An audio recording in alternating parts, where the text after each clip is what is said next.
Hello everyone and welcome back to another brand new GP Bikes League. Today we have a small little league to end off the 2023 season, I suppose, and calendar year.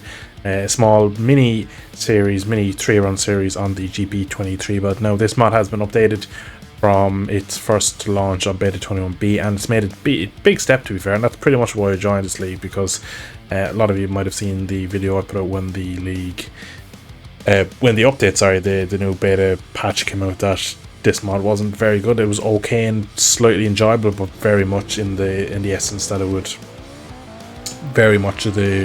would go amiss when riding into the limit. And when he updated to B, which is what we race in this league, massive step for me. A lot of the weirdness went. Still has a bit of it, but GP Bikes in general has a bit of it anyway, so wasn't too concerned about that. But in fairness, much better really overall, and that's pretty much why we've joined this league. So it's a 3-round championship. There'll be a sprint race and a full feature length race as well, so plenty to get through in today's episode. Valencia is round 1, Primoz Honda in Argentina is round 2, and we go to Japan for Motegi for the final round of this championship just before Christmas. So it's a fun little championship really. It's not too serious, and a lot of the fast boys in there, so it's going to be a good kind of test to see how we stack up after the update, because I know competitive racing has taken a bit of a backseat on GP Bikes for a while. But we're coming up here in a second to start our final qualifying lap. You can see currently sitting in P5. We are riding a course on the factory Aprilia as Maverick Vinales. 45 seconds or so left in the session. We got a very good exit out of the final corner on the way 0.3. That should, in theory, put us onto the front row, and it does. 0.6 off of Daniel Savani, the Italian alien that is one of the probably top 3 riders on GP Bikes, you must say. Thankfully here we go again with very little time remaining on the clock. It must be said that the session we're in now was a good 10 to 12 degrees colder than any other session we had done, any practice session. All the sessions that were done, like free practice 1 and 2, were hosted by the league that were probably around 30 degrees air temp, 25-30 degrees, whereas this was like 16 to 18. So like track temp was only like 25, whereas in some of the other sessions we track temp over 40 degrees. So it was a big change, and some people really figured it was an issue and couldn't get their head around it. I felt quite quick. In fact, we did 28.3, the fastest ever lap I did of this track in the kind of whole testing for it was a 27.88, so just shy of 27.9, and that was like in testing session that had been going for like so long. The track was so rubbery and the track was extremely fast, and we're only about half a second off that, and we're actually under here as we come into the final corner. We try and get this nailed, and hopefully in my head I'm thinking, could we go sub 28 in qualifying? That would be pretty ridiculous, and we are on course to do it here and get a 27. That should put us P2, and it does. A quarter of a second off of Savani at 27.95. So overall a ridiculously quick lap for me. That is, it's crazy that we're only a quarter of a second off one of the fastest men on the game. So it really was a good showing for me in qualifying. 2 Aprilias on the front row, accompanied by Savani on his GP23. Now for the sprint race, it is 11 laps, as you'll see here in a second, and for me it was kind of still a bit of a learning curve, just because the track conditions were such different in the main server, that even after a couple laps in qualifying, and well, a good few laps in qualifying, a good few laps in practice as well, I still wasn't too sure in terms of tyre temps, tyre wear. I just wasn't really sure what to expect, so this was kind of a tester for the main race and stuff like that. But we had put it on the front row, so we were quite confident. It was a really important, a tight and twisty track like we can see, to get a good start, which thankfully we do. We do get a very good initial launch, take the lead, but then just as we get a bit of a bobble and shift to second, Antti really cuts in and kills my drive. Luke Hybrock on the GP23 steams into turn 1, and so does Ard Bandry, unfortunately taking my handlebars for a spin at the same time. So for some reason when you crash these mods, they like to do that kind of like barrel rolling but head over heels, and it costs you a lot of time. So went from leading to last in a matter of 15 seconds. So fortunately that's pretty much my sprint race done. Realistically, we're not going to get back and win after having such a horrific accident into turn 1 with the caliber of riders in this league. So unfortunately for me, that was that. But I do believe that is Savani who just rolled back on track on the red Ducati in front of me. So unfortunately, he looks like he's had a bit of a moment early on, and it is Luke Rock from N-Jerk, and it still says Savani on Max Hull, but just updated to, I believe, that's Frisky, I think, in P3 number 25. So some of the other fast guys that, even if some of the faster guys got knocked off or to back, there's still enough fast guys to run away to the point you're not really going to catch them with a crash. So we're catching a couple of riders here again, me and Savani. I think at this point I was trying to think, could I kind of take my way through with Savani and stuff, and just trying to leapfrog a few riders. So in sprint, obviously top 10 only score points, so for me it was a matter of just trying to get back in. Currently, according to Max Hull, we're P16 after kind of half a lap. So again, just not too sure what the bike would do over a full race, over a half race, sprint race, whatever you want to call it, with a bit of fuel load and tyres, just to see what to get them up to temperature. So it was going to be an interesting dynamic here in the sprint, just to see how the bike would perform, how would my race pace be, because I knew what I could do in the hot temperatures, I knew I could do on a rubbered in track, but it was going to be different to see what we could do in a much colder environment. Would it affect tyre wear, tyre performance, tyre drop off, the pressures? So it was just overall big question mark. And Savani has managed to jump to these 3. Unfortunately for me, I haven't gotten through as fast. I've kind of caught them in slowest and twistiest part of the track, and they're pretty much gone 3 wide. They're a bit kind of crazy going through here. Bike in front of me is blinking as well, so it's going to be a bit messy trying to get my way through without getting clipped or knocked off again. Biker there just blips again, and there's a green flag behind someone else has tipped off. So we are right in behind Biker here, so I'm thinking to myself, John, we're going to break nice and early here and going to try and flow through the corner. Fortunately, he looks like maybe gets caught in the slipstream of Mystic, and there's a massive bump as you brake there, just a little dip in the track, and that seems to really upset the bike. So it looks like he made a small error there, and just kind of a penalty didn't fit the crime thing. So we are up now behind the factory Honda of Mystic Bruno. He's using the GP20 Manu rider, I believe. It's just the skin isn't updated as I didn't install it. You can see there, just with these cold temperatures, he just couldn't really get the bike into the corner there. It just was kind of protesting our corner entry, so definitely difficult. So me coming in here thinking, bang, down to first, power mode, and see can we drive off the corner. We really get a good exit because Aprilia really gets out of the corner well, and we kind of level him to the line.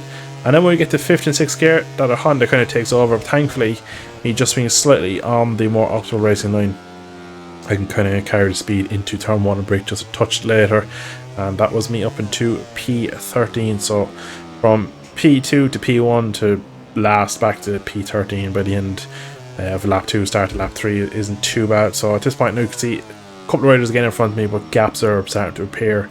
So it was going to be a bit more of a strategic race now to see could I get in some good consistent laps to get myself back towards the kind of top 10, hopefully get a top 8, top 6 if we can kind of get a few things to go our way. But didn't feel too bad. You can see a lot of pumping, and I believe that's to do with the temperatures, ambient and track, just felt like that the tires took longer to come in because of the overall temperatures. Yellow flag, green flag, everyone's kind of going down. This lap here isn't amazing. You can see I made a small mistake here, and then once again we go onto the curb. Then I have to pick the bike up, as it's so easy there for you to basically have a bit of lean on that, and the bike just chatters its way into a crash. So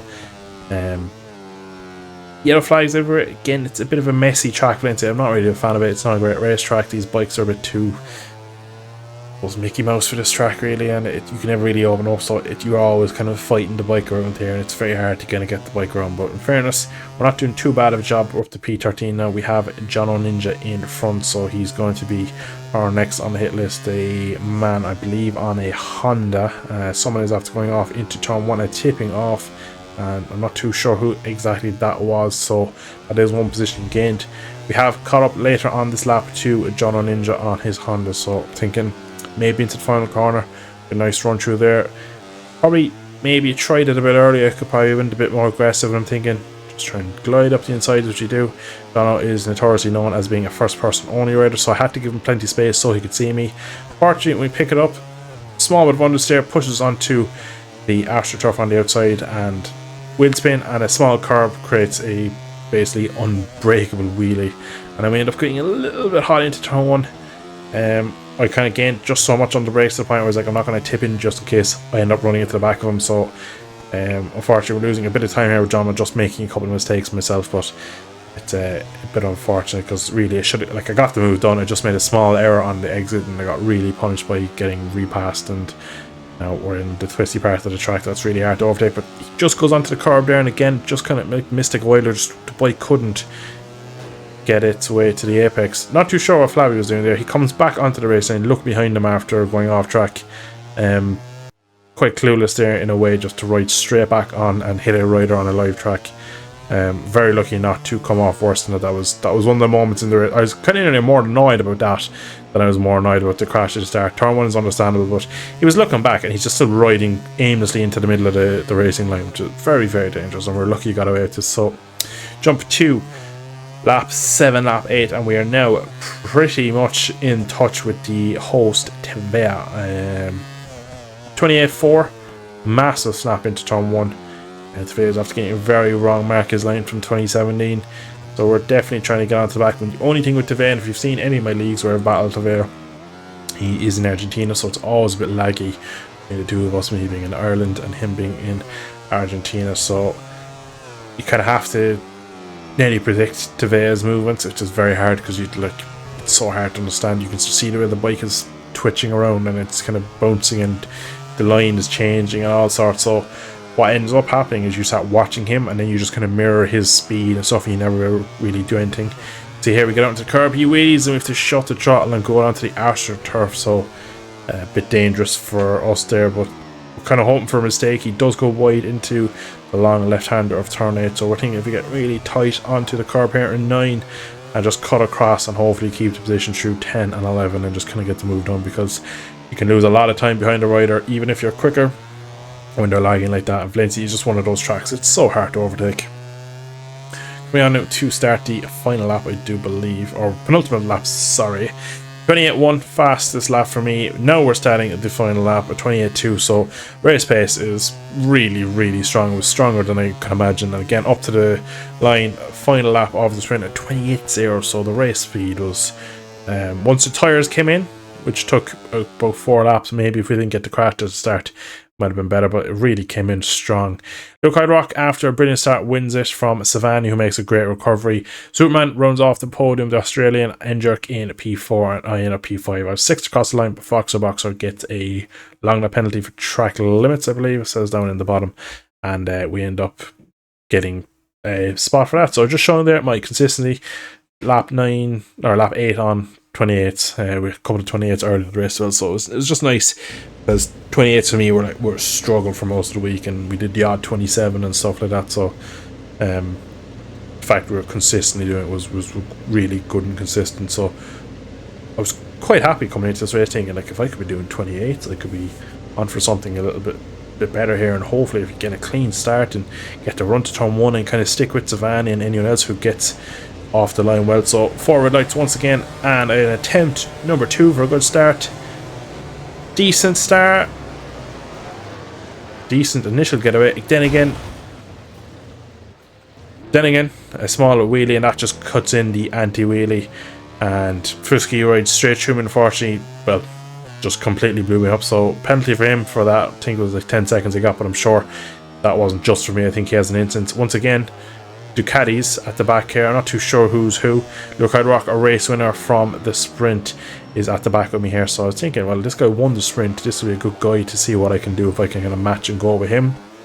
Federico Malora, another rather fast rider, is behind me. So a messy opening lap here in the full feature race. 21 laps. So in this one, I wasn't too worried about getting back or kind of having an error really, because in my eyes I was thinking we're all probably going to make a mistake or two in this one. And we're getting up the inside here of Luke Hydrock. He gets a small wheelie on the Ducati. I on the Aprilia slightly better drive and up in to P11, I believe it is. He goes very close to me, ends up very close to my back wheel. I go a touch wide, just out of nearly sheer fear at this point. So we're going very side by side and battling very hard here in the opening lap, considering, like I said, it is the only lap. So that is Dej in front of me in P9 now. You see in a second, he's a quick look, another look, and then he rolls. So I believe whether he kind of felt that he impeded me or if he just wanted to kind of give the position up, because for whatever reason, but he has a kind of double take and it just pulls off the race line, so I'm not too sure. But the end of lap 1 here into the final corner. We're back to kind of P11, P10 already, so not too bad. Unfortunately, we make the same mistake as we did with John O'Ninja out onto the AstroTurf, and you can see the Ducati takes no second invitation needed for that one, and straight into the next position for Lucas Rock. Absolutely all over it on the brakes. A lot of riders pass you and then think that you're going to immediately attack and brake so late, whereas I'm the opposite. I'll brake a bit earlier, roll through the corner, and that's the fastest way around it. You'll see throughout the video of anyone going to pass you, especially into turn 1, they brake so late thinking I'm going to try something silly, but it's just kind of a bit of a thing with some people. That is Mystic rolling out of gravel. Kind of caught me by surprise because the way he was riding back to the track, I just felt for a second he was going to keep going. It just looks like he was going to ride straight into it, so I ended up losing a bit of time there to Lucas Rock, but kind of get it back straight away. But unfortunately for me, small moment out here, and he just has to pull away in that Ducati, and when it gets up into kind of top gear and up to speed, it does get very hard to stick with. But we're kind of gaining in some areas. We just don't seem to have the drive that the GP23 has. Yellow flags everywhere. That was Frisky, I believe, crashing a minute ago, and unfortunately in here Lucas has a moment on the curb, like I said, that you can have, like I did in sprint. That is Endrick and Biker who's collided. I believe Endrick just ran into the back of the M1 Yamaha of Biker in front, so I'm ahead of the guy who's also in the front row. So looks like a bit of a rough race as well for Endrick, as he's down now and kind of P8 behind me. So I'm thinking, how can I catch the Yamaha? He goes very wide there, so I'm thinking get squared off, get a good lap in, hopefully get on the back wheel of him and see can we make an overtake. We already passed him in the sprint, so we just need to do it again. We fast forward here about half a lap to turn 8 and we're pretty much on the back of him. We're on for a pretty decent lap. We're very tight onto this curb. We go for the look into the right hander. He kind of knows we're there, so he gives me the room thinking I'm going to go for it, but then in the end just kind of concedes it because of the fact he thought I was already going for it. So thankfully nice and clean, no contact, and didn't really impede him too much, so we can kind of push on. And next on our hit list there is basically a group of 5 riders up ahead, and you'll see as we kind of get to them in a second, it's actually 4 now as it kind of updates us. Savani is slightly further up the road. You can just see the 4 in front, so you can see out of the final corner already lap 4 she's at the pump a bit, just not having the temperature, and a 28.7, so immediately back to where we're at. 28s are pretty decent, and that is someone tipping off into turn 1. Not too sure exactly who that was, but that is one position we do not need to make up. And now we jump to halfway point of lap 5, and that is the race leader, who is in P4 now, Danny Savani. So he's after tipping off and falling back into the pack. We have Superman, we have Bunta, we have Arben Landry and Savani. So basically every manufacturer bike bar one here on screen, which is quite well. Landry gets out in the AstroTurf, gets poor run, we know it, so we're going to go fast in here. I know for the change direction we shoot up the inside, so no hesitation at all. And into this final corner here, unfortunately Superman gets it slightly wrong, and Melandri sends it back. And to be honest, good move from Melandri, but I think I was just slightly distracted by the collision ahead, so I kind of left the door wide open. But again, you'll see coming into this corner here, I brake nice and early. He seems to brake a little bit deep again. You can see no apex threatened at all, so we get the flowing run through again. Just the way he came back, I wasn't sure if he's going to really square it off, so I didn't even get a clean run. But thankfully into turn 2 we go right to the apex, and that is us back into P2. And Savani, the quick boy, somehow is only a second and a half up the road after 6 and a bit laps, after getting taken out twice on the grid in quick succession. So pretty good recovery ride to go all the way back after having such a terrible start. And 28.4s again, so as soon as we get down to speed, it shows that the pace once again is absolutely lightning. Unfortunately here though, first mistake of the race, so we're going to run it back here in a second as we have a little, what looks to be a proposal crash, but I can explain pretty much exactly what happened.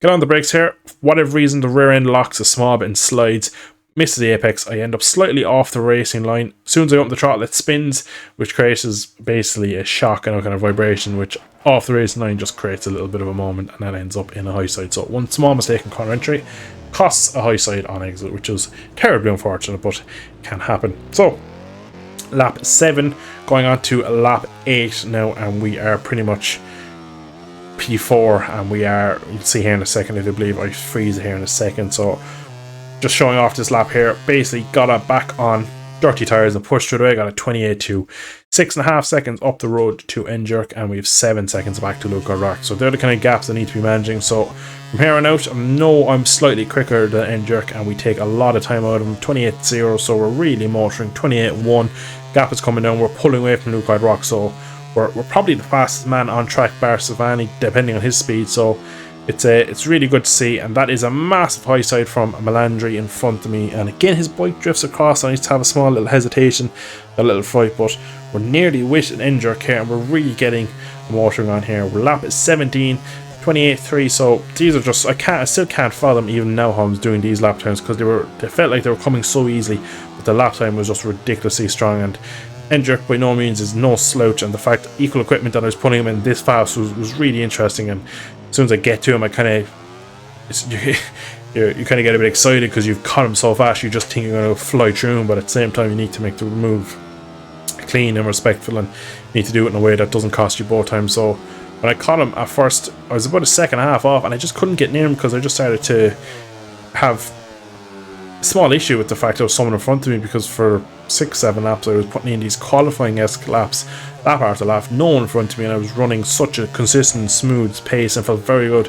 And then when I had someone in front of me, I just started making all these small errors. I started to kind of mirror more what Enjerk was doing. I started riding like he was, and my strengths became a little bit less, and he kind of started to neutralize me a bit, but I kind of clicked in my head that I kind of knew what I had to do. So you can see right here now on lap 17, we roll up right to the back, and we're right with him now. He uses all the curb. Personally, I don't like it. I like to stay off the curb. And again, we have a small slide. Thankfully, no effect. We have a small bobble as we change direction. Very dangerous. But we're pretty much all over our fellow Maverick Vinales in E2. So I'm thinking podium is definitely on. And found out afterwards, everyone uses Power 1 always on these bikes, whereas I use Power 2 and Power 1 when I basically want to go for an overtake. There's 4 mappings on this. 4 is rain, 3 is like end of the race, kind of worn tire, 2 is start of the race, and 1 is a qualifying. So pretty much most of the grid seems to be most time in the kind of a full qualifying push. So that again even kind of makes me think was how good my speed and consistency was, that I was quicker even though I was using less fuel. So it was nice to have, though, that I knew that even if I wasn't able to make an overtake, I had the extra fuel. And into turn 4 and into turn 5, a place we've made a couple of overtakes today.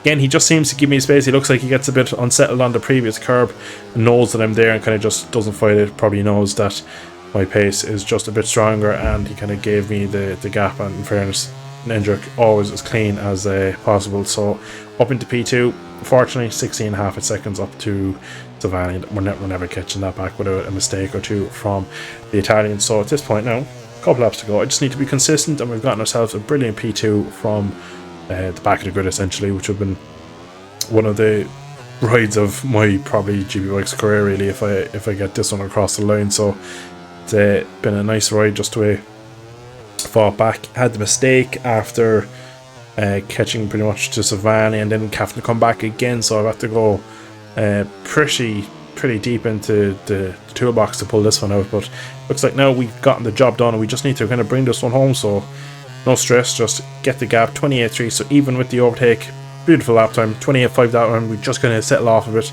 as we start the penultimate lap time. We have a bit of a moment into turn 1. You can see it turn in so early. Thankfully we do get okay, and up into turn 2. I believe it's known as Mick Doon Corner, and yeah, slow motion again. Unfortunately, instead of going from 3rd to 2nd, I went 3rd to 1st, and that is one of the issues with Manu's bike, is if it starts to, basically if you try and use too much under the brake thing, just kills you, so you need to slowly downshift. So unfortunately, all that hard work thrown out the window, all the pulling away from Luke Rock we did, all the gaining on Enjerk and overtaking, gone, and we are back to P4. So unfortunate, but what can you do? You could kind of argue that both crashes were kind of a both thing, but I kind of felt myself, if I went back and analysed them, I could kind of see my mistakes and what caused them, and again the rider errors and input errors. So unfortunately for me, it is only P4 after one of my probably better races I've had on GP Bikes. And yeah, a lot of disconnects, a lot of retirements, a lot of people didn't even make the grid, so it's a bit of a strange one in the end. But Danny Savani wins it from Luke Rock. Enjerk, I believe, gets a penalty for a collision with the biker and drops to P3. So in the end, I probably didn't even overtake him, probably could have just sat on him, didn't know that at the time. So I I think he probably knew as well that maybe there's a penalty coming, so he probably didn't want to battle me too hard in that sense. So it's a shame really that we lose our podium, but what can you do?